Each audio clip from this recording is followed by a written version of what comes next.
Business Retention and Expansion Program Manager with the Sonoma County Economic Development Board. So I'm happy to be hosting and facilitating this workshop today.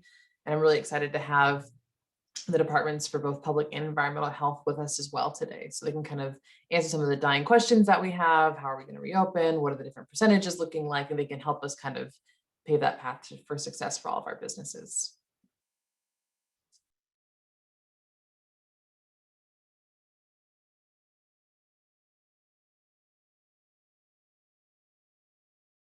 All right. So just a moment. Volume is low. Okay, let's see. Is anyone else having that issue with volume?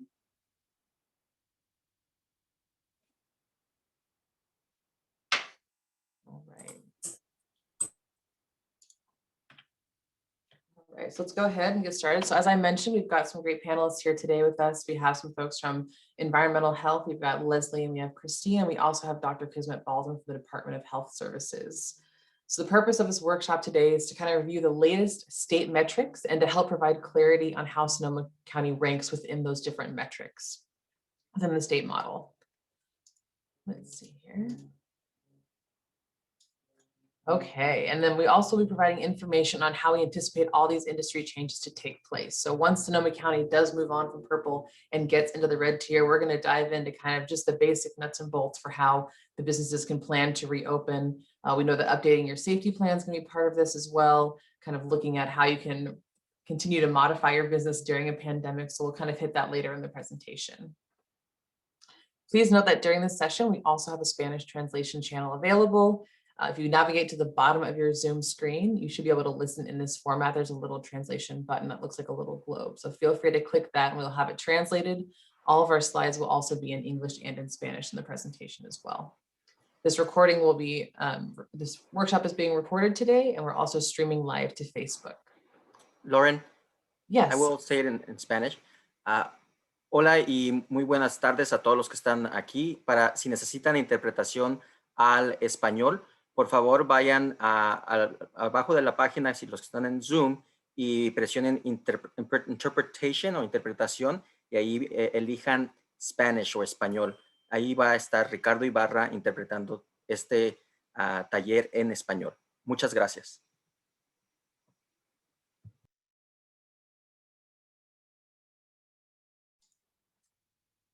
Okay, and then if anyone, feel free to submit questions or comments at any time during the presentation today. You can do so via the Zoom Q&A feature, or you can do so by emailing us at edbevents@sonoma-county.org.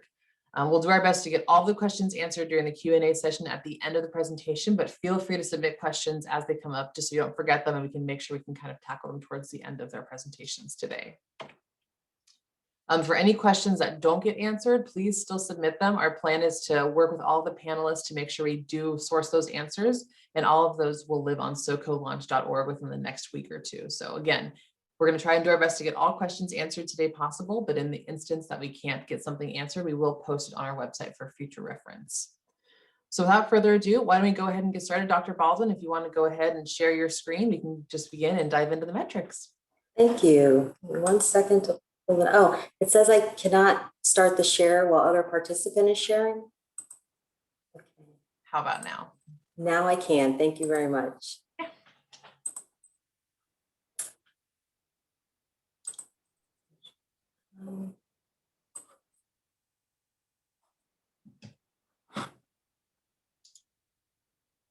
Trying to get to this. Hold on 1 second.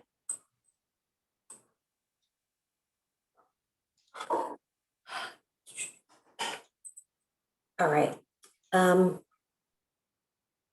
So I'm just going to take a few minutes today to discuss the blueprint for a safer economy, how it works, and get to the basics, because we still get a lot of questions about how the blueprint works, how the metrics work, what they mean, and how it's determined if we move on to a less restricted tier. So I think this is a good time to back up a little bit, go over that, and then talk about what our current metrics are and what it looks like for us potentially moving into the red tier.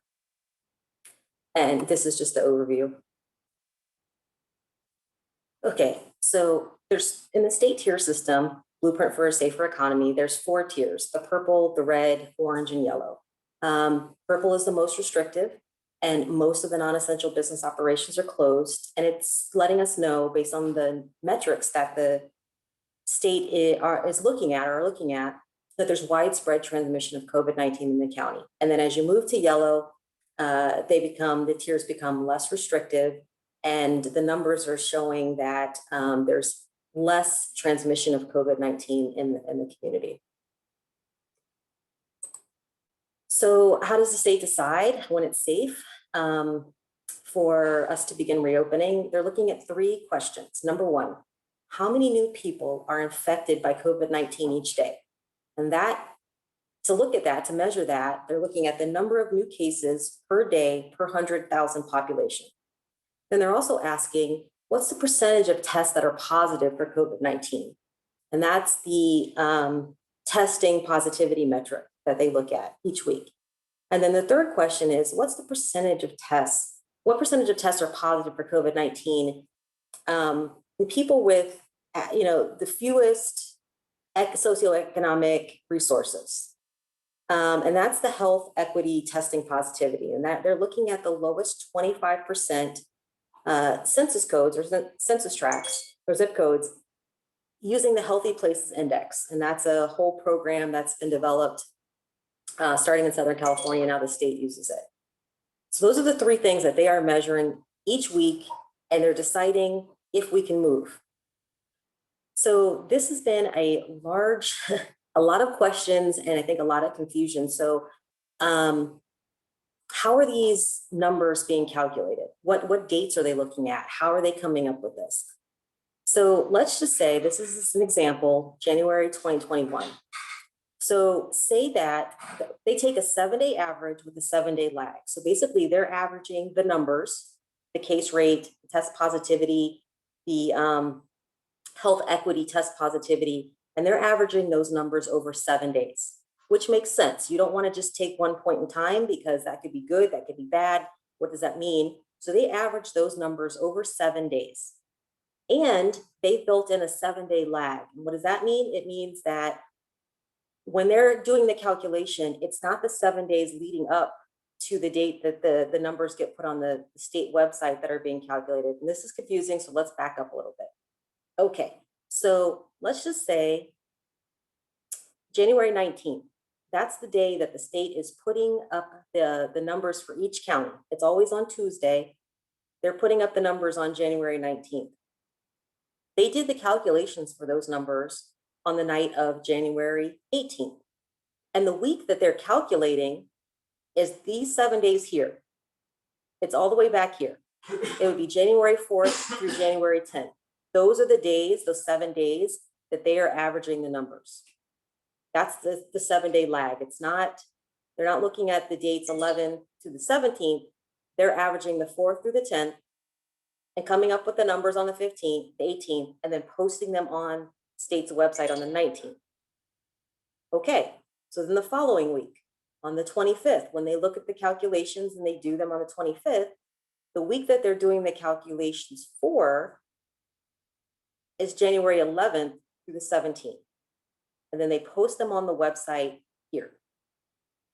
All right, so did the county meet the metrics to move into a less restrictive tier for week 2 and week 1? So here and here, if that's a yes, then as soon as the numbers come out on the 26th and we've met that criteria, then we can move into a less restrictive tier. And I'll give you a more concrete example for March and our red, in our tier and our metrics in a few minutes, but that's how it's being looked at. So we've been asked questions. Oh, is it immediate? Other counties went into the red tier immediately after they got their numbers. They didn't have to wait the 2 weeks. Yes, they did. Their 2 weeks were here. They found out on this day. They've already been built into the calculations. And so on that day, they could move immediately into red tier. But they had to meet the red tier metrics for week 1, for week 2, for these 2 calculation weeks, and then they could move. So I hope that helps a little bit, clears it up. Okay, how close are we to getting out of the purple tier? Common question. So this is as of yesterday. This is what the state put up. Everyone can get to this website. Everybody can look at it and see where we're at. Our metrics were, we had a case rate of 8.2, a test positivity for the county of 3.1, and a health equity test positivity of 5.3. That qualified us for the purple tier. It did not move us into the red tier. And I'll explain this in the next slide. There's going to be 3 ways now. There was, before I think this week, there were 2 options for us to get into a less restrictive tier. And I'll just say red tier for us since we've been in purple. The first option is that we meet all 3 metrics, the case rate, the test positivity for the county, and the health equity test positivity. We have to meet the red tier metrics. So these are the numbers, the ranges we would have to be in. And we need to do that 2 weeks in a row, as I mentioned before. And then you can move into the red tier. So this week, we had a case rate of 8.2. We had a test positivity for the county all the way down here at 3.1. And we had a health equity test positivity of 5.3. So having a number down here, our test positivity, that would give us, that meets the red tier metric. And actually that's better. It meets the orange tier metrics. This meets the red tier metric. That's great. But our case rate did not. It's still up here in purple. We need to be less than 7 or 7 or less to move us down here. And then we could have gone into we would have hit the red tier metrics for 1 week. We would have gotten credit for 1 week of red tier numbers, but we didn't hit that. So what's another option? The other option is our case rate doesn't meet the criteria for red tier. It's not between 4 and 7, but it's stable or it's decreasing, which ours is. However, if your test positivity and your health equity test positivity are both in orange, you don't have to have a case rate of 7 or less. They'll let you go ahead and move into the red tier because you're doing so great with testing and getting out to people and identifying cases throughout the county and in our most vulnerable populations. That's exactly what the health equity quartile is looking at. Are we testing enough of the people that are most vulnerable?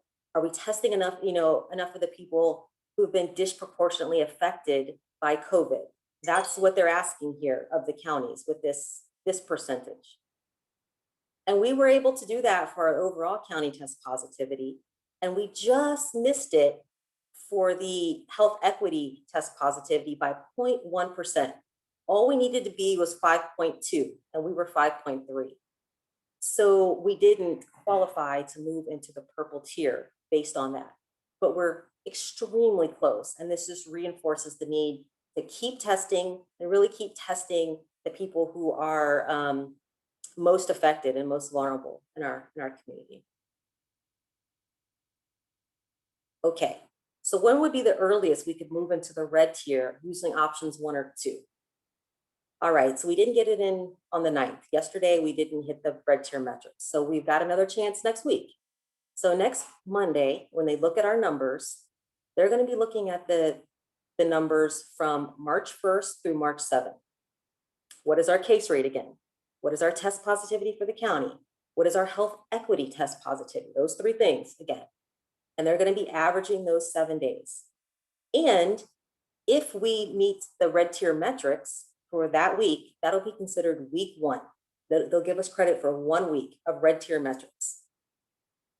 Then when they look again on the 22nd, they'll be looking at the dates of March 8th through March 14th.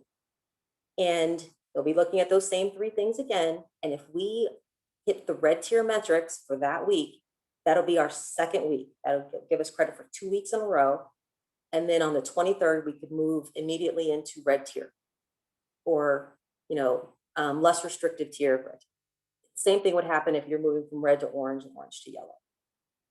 So if we're using those first 2 options, that March 23rd is the earliest we could move into the red tier now.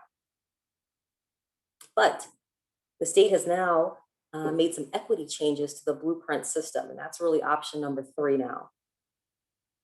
they're looking at how many doses of COVID vaccine have been administered to people in those, that lowest 25%. So instead of looking at it by the county, they're looking at it statewide. What are the zip codes where there are people, what are the zip codes with the fewest access to socioeconomic resources in the state?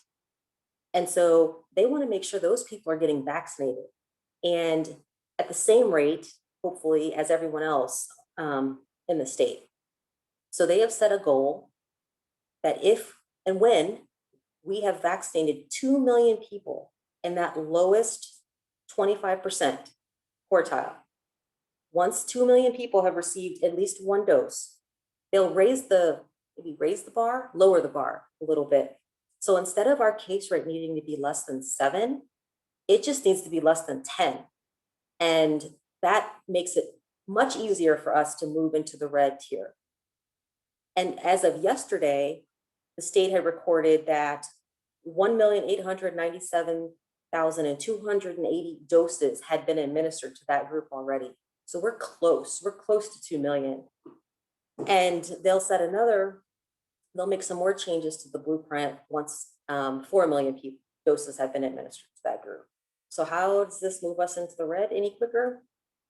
Sonoma County has had a case rate of less than 10 for at least the last 2 weeks.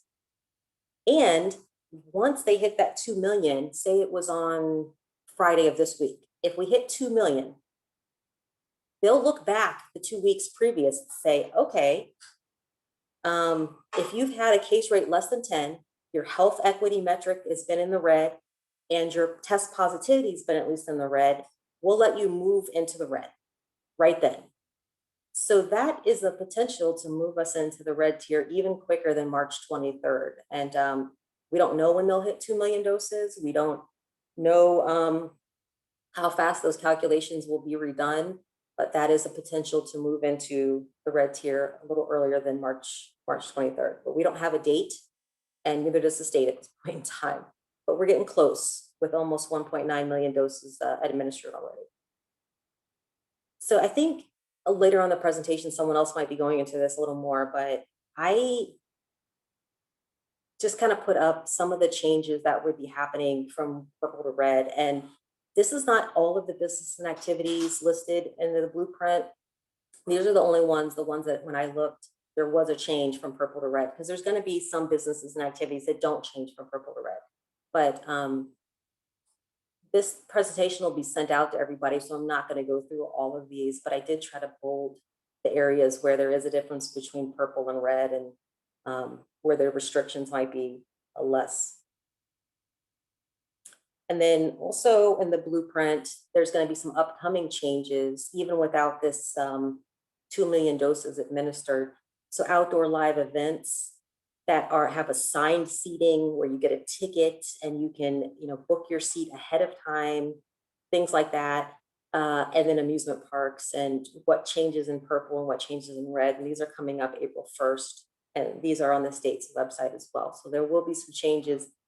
Even if we don't move into red, there'll be some changes for outdoor live events for the purple tier. So 1 or 2 more things. Once we get into a less restrictive tier, can we move back to a more restrictive tier? Absolutely. Yes, we can.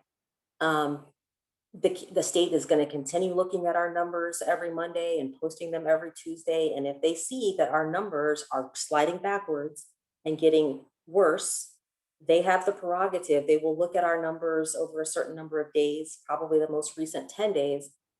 And if they're stable or getting better again, they might let us stay in that tier. But if they're getting worse, they will move us back into a more restrictive tier.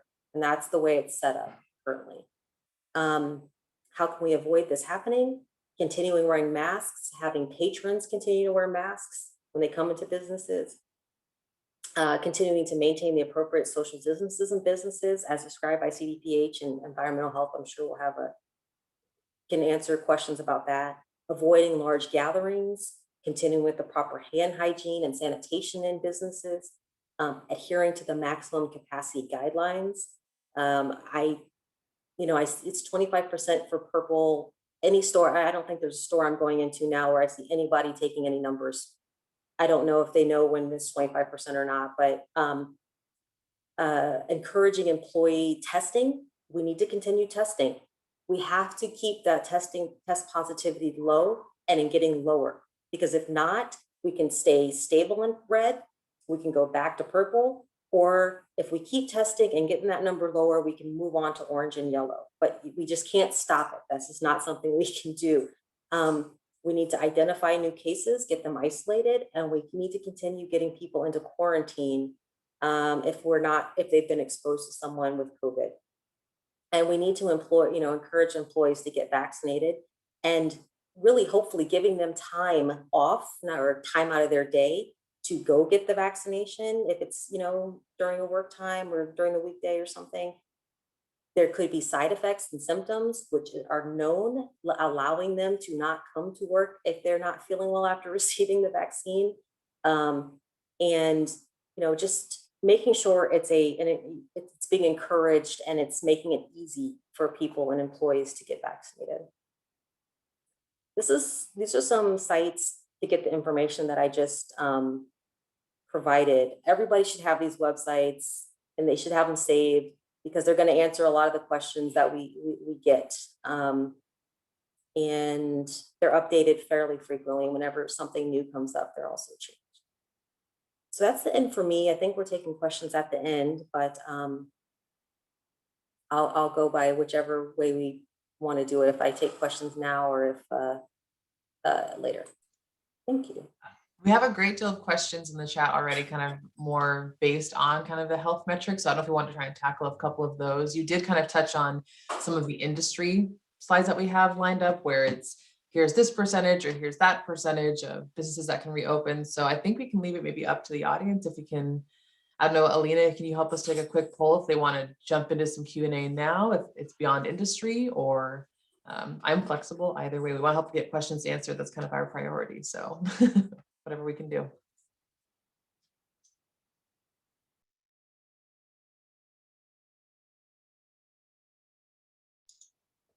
But thank you so much, Dr. Baldwin. That's a really, I think, helpful presentation. I know a lot of discussion out there is mainly about, well, how do I understand and when are we ever going to move to red, and just trying to really understand the state system, like this model that they've created for the blueprint for a safer economy. So thank you for trying to just go into the details with making it like very approachable.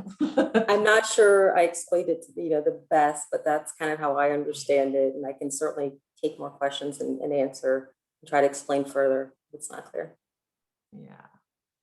Let's see. I know one of the questions, I'll just dive in there because I think you did cover some of the industry percentages, and we can always come back to that. We do have another like 33 minutes. So let's just dive into a couple that directly relate to your presentation to start. Some of the questions are kind of around testing. So what if there are a fewer number of tests? How does that affect averages for the week? Kind of tying into that, it would be helpful to know how many tests are in the weekly stat total, like in the average that they do, not just a percentage of the number of tests. Like if there are fewer people getting tested, so if you can kind of speak to the numbers and the criteria that go into that metric. I mean, the test positivity is, it's actually probably the simplest metric they've got up there.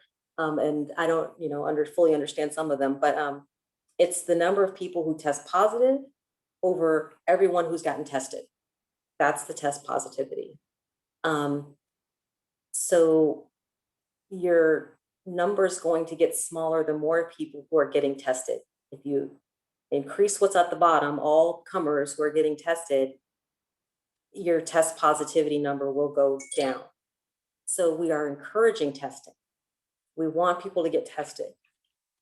Certainly if you have symptoms, certainly if you think you're a contact to somebody, but also if you're in a business or employment where your exposure might be more to the community or to your, to other people. I get tested. I mean, I've gotten tested several times just because I wanted to, keep track and know where I'm at with things. So if for some reason you've been in a situation where we're not encouraging gatherings, certainly not large gatherings or medium gatherings, but if you've been in a situation where there's been a lot a fair amount of people get tested afterwards, so that, and things like that. Yes, I mean, I guess the bottom line is the more people who get tested, the smaller that number becomes. And we really want to make sure that the people who are in the communities that are most vulnerable and have been disproportionately affected by COVID are also getting tested. And so that's really what that health equity test positivity is. We really want to get to that group and stop the spread of COVID there, keep people from getting sick, keep people able to go out and do things and go to work and all of that. So I think I answered the question. I think so. There was some question, there was another tag onto that about how many tests are in the weekly stat, but I think you could probably try to find, I think it's in a dashboard on the SoCo emergency website. I believe it is. We have the absolute number of tests that are performed each week. Honestly, those numbers have gone down. There was a big push right before the holidays, good or bad. People were getting tested so they can go, be with their family members and friends. And then after the holidays, they weren't as worried about it anymore. So testing has gone down in the county, it's gone down across the state, and it's gone down across the nation.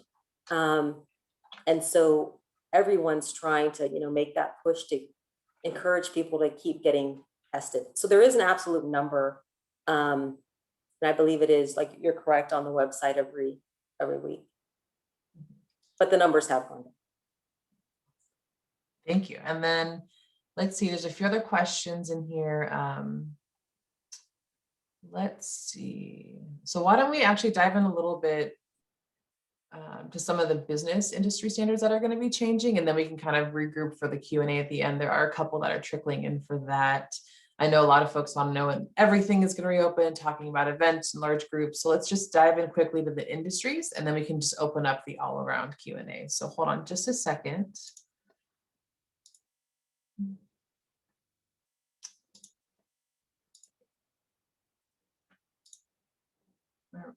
We'll get this in presentation mode for everyone. Okay, so we'll make sure we pull this Q&A screen up at the end of this as well, just so if you want to email questions, you can, or just using the Q&A feature, we'll just bring this back up for everyone at the end as well. And we just wanted to do a brief overview of what's going to change. So if you're looking at restaurants, we can now operate indoors with 25% capacity or 100 people. So when we hit that red tier, we have a whole new aspect of our business that we can reopen and redo for folks, which is great. Movie theaters will also be able to open 25% capacity or 100 people, whatever is fewer. Museums, zoos, and aquariums also operating indoors with 25% capacity.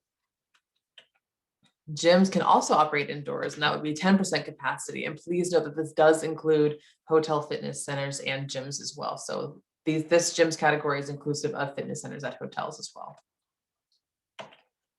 Retail stores, they can now increase their capacity from, they've been operating at 25%, they can go up to 50% for operating indoors. Grocery stores can now operate at 100%. I believe they've been operating at 50% during purple. So that doubles the capacity for those stores as well.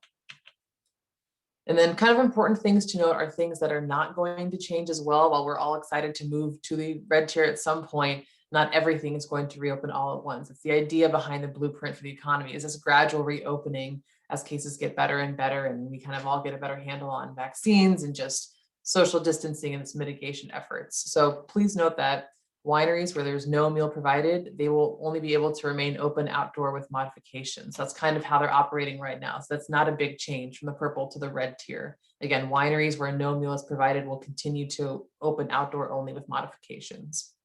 If you're looking at bars, breweries, and distilleries where no meal is provided, they still will remain closed. So again, that's an activity that has not changed from purple to the red tier. They will remain closed where a meal is not provided. For family entertainment centers, outdoor only with modifications for activities like kart racing, mini golf, and batting cages. So again, not changing from purple to red. So unfortunately, you kind of have to just hold on, and just once you get to the orange, based on the numbers that Dr. Baldwin was sharing, 2 of the 3 categories are looking really, really great. So hopefully once we can make it to the red, we can have that countdown to the orange too, right? Fingers crossed. And then office workspaces are also being told to work remote, continued from the purple to the red tier as well. And I think we do have some questions around office workspaces that we'll address in the Q&A later on. And then what businesses need to know. So that's just kind of a brief overview of some of the industries and how the percentages for capacities are going to change. But also it's important to note that as we move through these tiers, you also do need to provide a modified safety plan. We currently created one, Appendix A, with County Council last year. We have an online version of that on the Sonoma Safe portal. You have to resubmit the safety plan when you do modify your business operations, because those plans are unique to that way that you're operating. For example, if you have power versus not having power, you're going to have one way that you can sell your product versus another. If the internet's down, if you have paper checks or anything, you're going to have different ways to operate. So the same thing goes to these safety plans, is that through each of the tiers, you will have to provide a modified version. And our team is available and happy to help answer any questions you have about that. And then we did want to jump through, while you're updating the safety plan, I know that there are a lot of questions around industry guidance and how do I know if I can reopen? What do I have to do if I'm going to reopen? So we wanted to show you the state website. There's a lot of information there. We just want to do a quick run through of how you can find the guidance that is dedicated for your industry on that website. So let me just locate the page. 1 second here. Okay. So as you can see here, this is the state of California's COVID website. Again, a lot of information, a lot of numbers, a lot of statistics, and they do make it, once you can find it, they do make it pretty easy for you to figure out if your activity is available to operate during a certain tier and what guidance is required of you during that time. So all you have to do is go to covid19.ca.gov.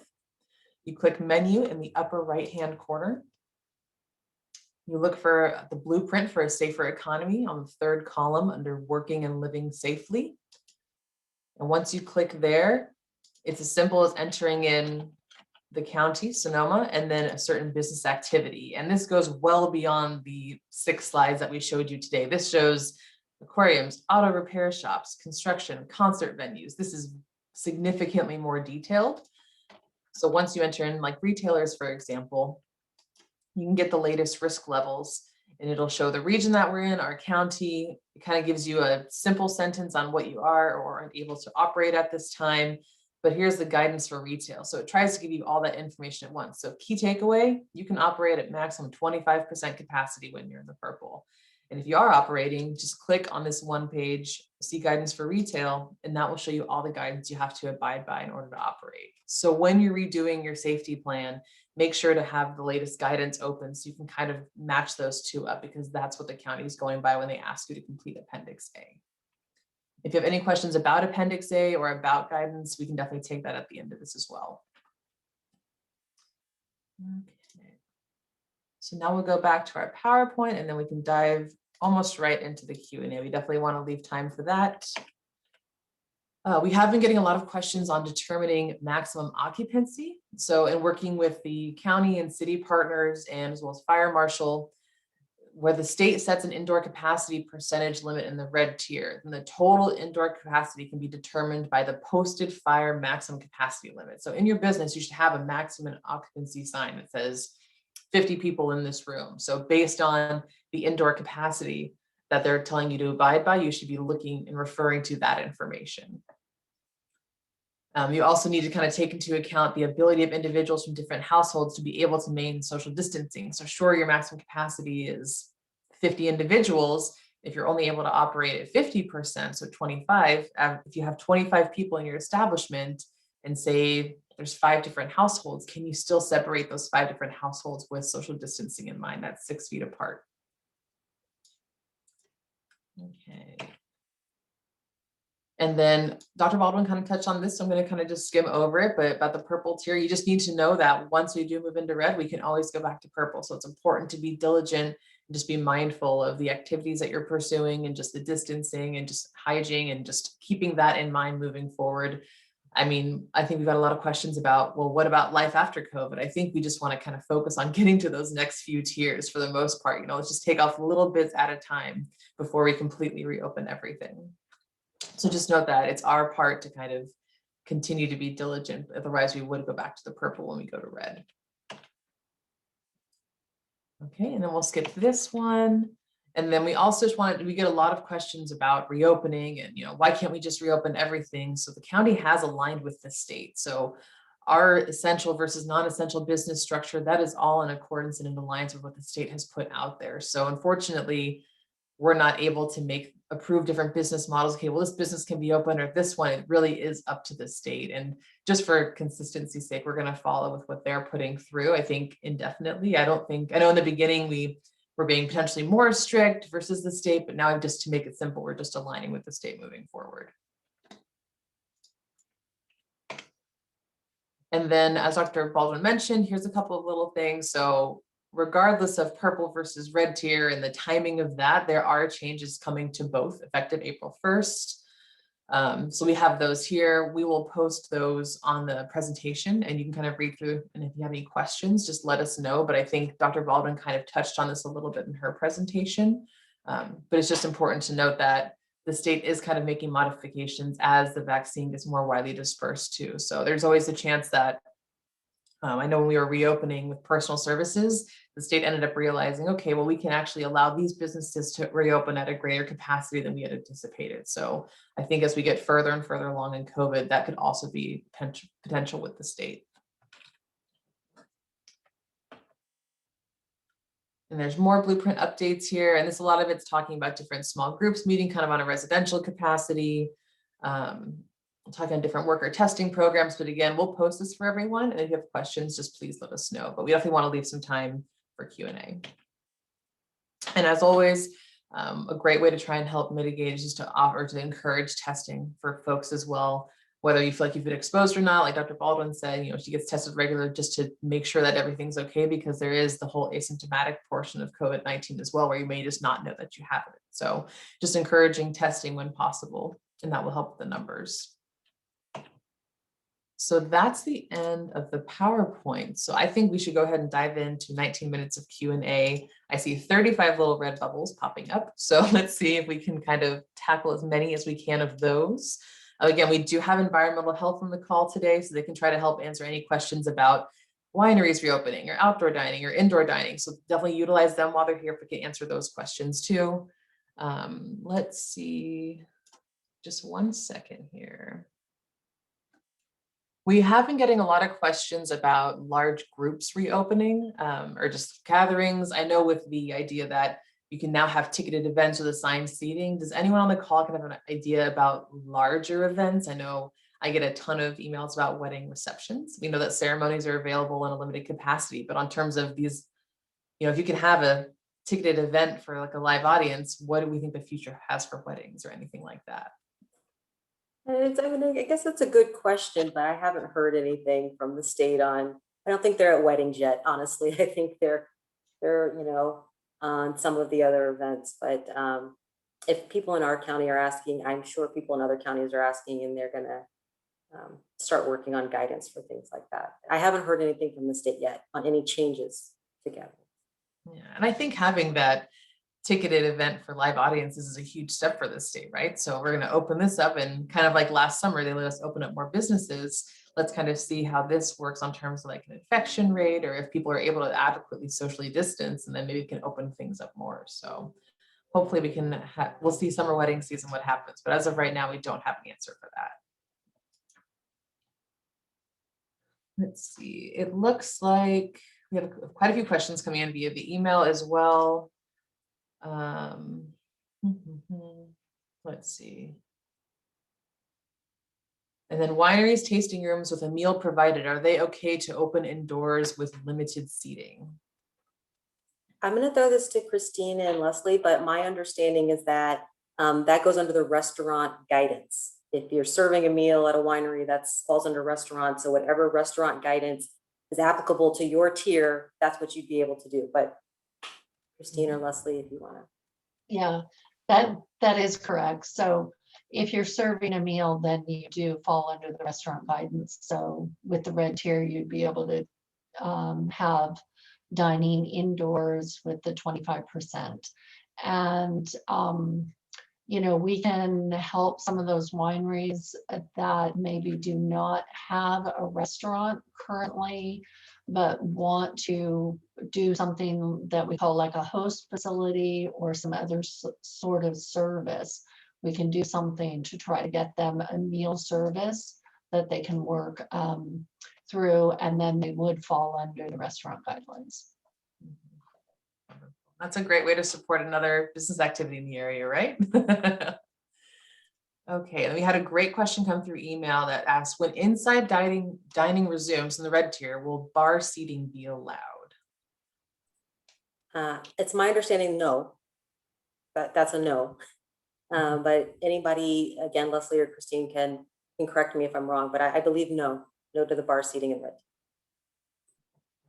And then, so tying into that, we also received an email in advance of this event that was asking about, at a winery, if you have an outdoor tasting for a private group, but it's at a bar. So some wineries have tables with seats, but if they have an actual outdoor bar at a winery, could they serve someone there so long as it's a private tasting or a private group, kind of following those limited guidelines? Or is that a question we should follow up with the group on?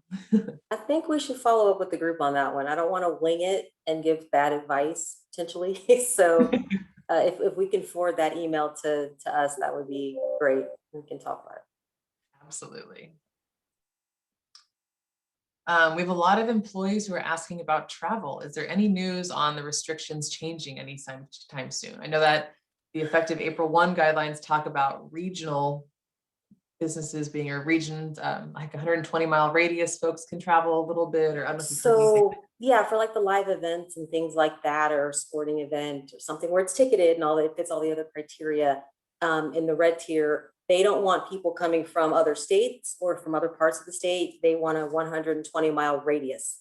So people who live within 120 miles of where that event is happening, they can come, but not outside of that. And then I think as it gets less restrictive, then it broadens, you know, where people can come from. As far as travel, just to straight travel, I haven't seen any changes in the CDC or CDPH's travel guidance at this time. There's been no change. I have a question that kind of ties into the total testing number that came up earlier. As schools reopen, parents are being told that their children will be tested weekly and are saying that this is a routine asymptomatic testing. Will these numbers be a part of the overall testing numbers?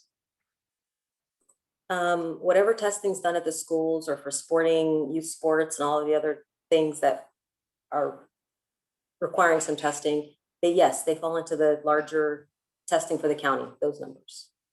Okay. Let's see here. I think this is one, is cheese and charcuterie considered a meal?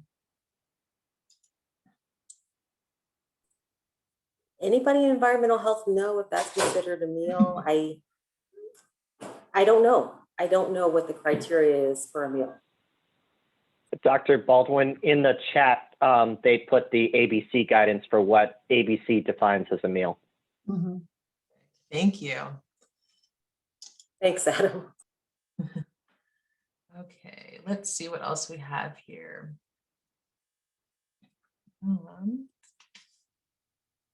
Sorry, 1 second. Trying to look for some more industry questions here. Let's see. How often would you recommend that employees that serve the general public get tested? If you can offer that kind of suggestion. Well, first, if they're not feeling well, I think they should get tested. And two, if they feel like they've been in contact with somebody who has COVID, they should get tested. So there's really no testing frequency for those two situations. I just get tested if those come up. But third, if you don't have any symptoms, I think once a month is reasonable. That's not a hard line. You have to do it, but I think once a month is not a bad time frame. Another question that we had came in before the event was, can I use my parklet outdoor dining area in addition to the 25% capacity indoors? And I believe the question or the answer to that is yes, you can still use your parklet and you can open up indoors. So you can have 2 dining spaces, right? Yes. We'll let Christina or Leslie answer that. My understanding is yes, you could use your outdoor dining space and then also utilize your indoor dining space. So then tying into that, Christina or Leslie, we did get a question that was asking if folks have had like an open parklet this whole time, can they add enclosed walls to that outdoor dining space and then follow by the indoor dining 25% capacity? So I think that's a question we would have to talk with planning and building and the individual cities and that, and come up with a revision to the guidance. Currently, we have a guidance that has been developed in coordination with the other agencies and then also fire. So I think that's something we can look into. That would be great. Thank you. All right, 11 minutes on the clock. Let's see. When the state reaches the 2 million vaccinations in low-income communities, can Sonoma County immediately move into the red tier, or do we have to wait? So, okay, so you're saying, say on Friday, we hit the 2 million. The question is, do we move into red tier immediately if we've met the requirements? That is my current understanding, but I have not seen that in writing from the state yet. So do not hold me to it, but yes, that is my understanding, that whenever day the 2 million is reached. Now, they may not do all the calculations that day. That's the thing too. They might be recalculating for multiple counties at that point in time. So we may not have any, numbers from the state with that day, but as they do the calculations and figure it out, then yes, we could move in kind of immediately once we get the okay from the state. That's my understanding. If anything changes, I will send something out to Lauren and the EDB team and let you know that's changed. We're getting a lot of questions kind of about non-essential versus essential businesses and lobbying with the state and how we can kind of try to really push to reopen. Do you know, I think an interesting tie-in could be, does your team, Dr. Baldwin, have any influence? Like, do you have partners at the state who you're talking to try and advocate for reopening, or how they have decided what's essential versus non-essential business, or is that strictly from the state? I'm not sure if we even have the ability to have input on that. I mean, we have conversations with the state and ask questions. Well, how did you decide, this was essential versus not, if that comes up? But no, we're not lobbying the state to make one business essential versus non-essential for the most part. That's coming from the state. And if there are concerns about how they've decided who's essential versus non-essential, I highly recommend reaching out to your state official or somebody at the state, or to ask those questions and express your thoughts either way. But yeah, we are pretty much following what they have and we try to get clarification if necessary, when necessary. We also have a question coming in about hotels and like hotel restaurants, hotel lobbies. Do you know, in terms of hotel restaurants, if we hit to the red, I would think that restaurants would be open at that 25% indoor capacity. Hotel stays is kind of staying where it's been on terms of limited to essential travel. But what about hotel lobbies? Because that's considered like an open public space. I know when I've gone to the doctor, you have like 6 feet apart from all the different seats. How does that impact a space like lobbies? I haven't seen anything that specifically spoke to the hotel lobbies. I've seen the restaurant and I've seen the capacity, like the rooms, but not the lobby. Unless we see or know that there's a change, I would assume that everything is staying the same for the lobbies. That would be my baseline assumption there. And if you're gonna have people in the lobby, then they definitely need to be the 6 feet apart and all that kind of stuff. But I haven't seen anything that specifically spoke to that. Okay, then we have a few questions coming in for wineries again, kind of looking at the total number of people in a party. So say you have someone calls and they want to make a reservation for a private tasting, which is allowed outdoors at a winery, right? Is there a limited number of people to be included in that tasting? Is it by household? How would you calculate that? Or is there a specific guidance document we're trying to locate that has that information? Anybody here can correct me if I'm wrong, but I think that would go with the gathering guidelines, and the current state and county gathering guidelines is no more than 3 separate households. Doesn't have a number on the people, but 3 separate households. So Christine and me and Leslie, that's 3 households. We could be together. Now, technically Christine's husband would fall into her household, so he could probably join as well, or something like that, but 3 households. I haven't seen I think the number limit has gone away, but anyone else can correct me if I'm wrong on that. But okay, let's just go back. Common sense would say, please try to limit the number of people, even if you have 3 households with multiple people in each household. Let's try to limit that as much as possible, the number of people. It's just good advice all around. Okay. Let's see.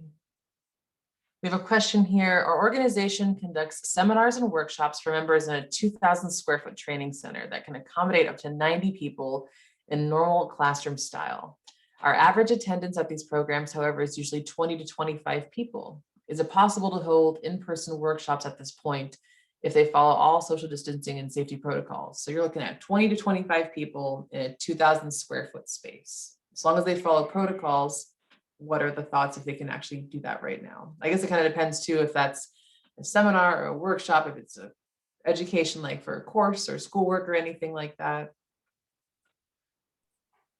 I feel like that still fits under gatherings. I'm not sure if it fits under another category. And if it fits under gatherings, oh, go ahead. No, please correct me. Help me out, Adam. Dr. I believe that as of right now, it's not allowed either under the hotel guidance or various other guidances. I believe, however, that the state is working on guidance for conferences. It has yet to issue it. I think that helps. Let's see here. Yeah, because it would be large. So I know when they've talked about, even when it comes to resuming higher education classes, it's kind of limited to labs, I think, right now. And even then you have strict guidance in small groups anyways. So I think at this point, that is, I would say that's a no. Potentially we can look at that. Lena, if we could make a note to kind of review that one too, and just see, there's a couple other questions coming up with size of groups like that. I think it also, yeah. it's important. We want our businesses and all of the things and activities that people were doing before to come back. But at the same time, we don't want to lose the ground that we've gained. I think we've got good momentum. We want to get into the red and we want to keep moving. And again, as a general rule, the less people gathered in one spot is probably best.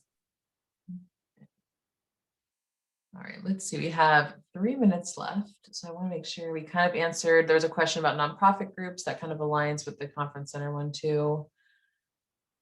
Let's see. Do you know at what point, say they do start talking about having large events and gatherings, do you know if the state would post any sort of guidance in advance of that happening that folks could follow?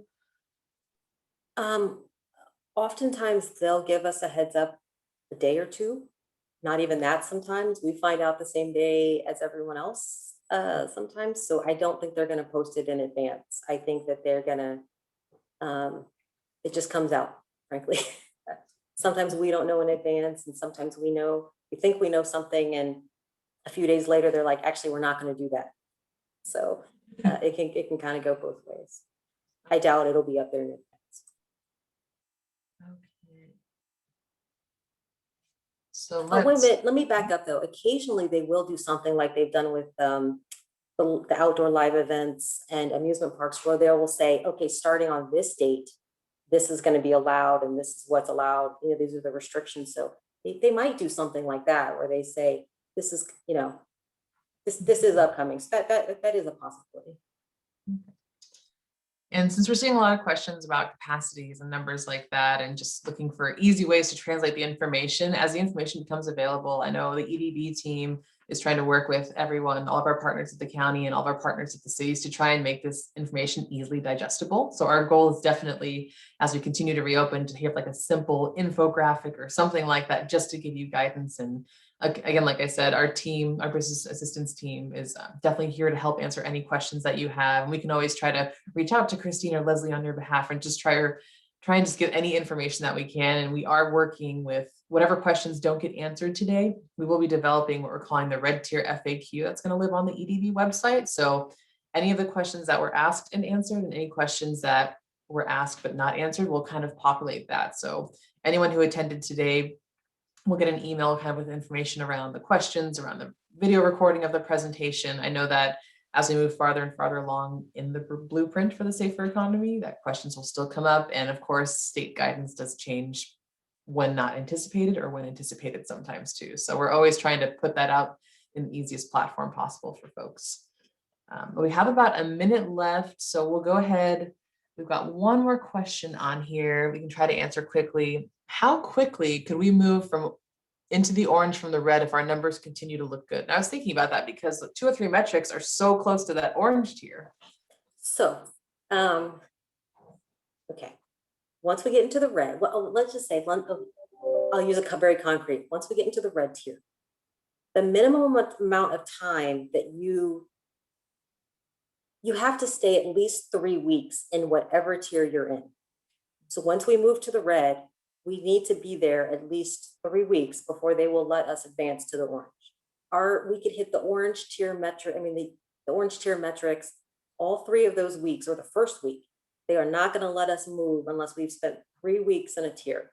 So that's the minimum amount of time.